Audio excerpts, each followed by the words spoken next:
మాజీ మంత్రి గాలి జనార్దన్ రెడ్డి తెలంగాణ హైకోర్టును ఆశ్రయించారు. రాష్ట్ర వ్యాప్తంగా సంచలనం సృష్టించిన ఓబులాపురం మైనింగ్ కార్పొరేషన్ కేసులో దోషులుగా తేలిన నలుగురు తమకు బెయిల్ మంజూరు చేయాలని కోరుతూ తెలంగాణ హైకోర్టును ఆశ్రయించారు. ఈ కేసులో ప్రధాన నిందితుడిగా ఉన్న మాజీ మంత్రి గాలి జనార్దన్ రెడ్డితో పాటు వివి శ్రీనివాసరెడ్డి, రాజగోపాల్, అలీఖాన్లు నేడు ఉన్నత న్యాయస్థానంలో బెయిల్ పిటిషన్లు దాఖలు చేశారు. తమ పిటిషన్లలో తమను దోషులుగా నిర్ధారించడానికి సిబిఐ కోర్టు తగిన ఆధారాలను పరిగణలోకి తీసుకోలేదని పిటిషన్లో పేర్కొన్నారు. ఇప్పటికే ఈ కేసులో తాము 3.5 ఏళ్లకు పైగా జైలు జీవితం గడిపామన్నారు.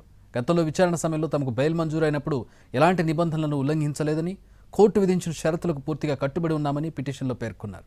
ఇప్పుడు కూడా బెయిల్ మంజూరు చేస్తే కోర్టు నిర్దేశించిన అన్ని నిబంధనలను తప్పకుండా పాటిస్తామని పిటిషనర్లు అభ్యర్థించారు.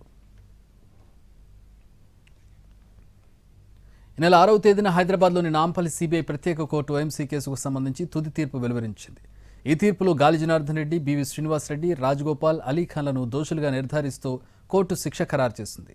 తీర్పు వెలువడినప్పటి నుంచి నలుగురు దోషులు చంచల్గూడ కేంద్ర కారాగారంలో జ్యుడిషియల్ రిమాండ్లో ఉన్నారు. అయితే తమకు విధించిన శిక్షను సవాల్ చేస్తూ బెయిల్ మంజూరు చేయాలని కోరుతూ నలుగురు హైకోర్టును ఆశ్రయించారు.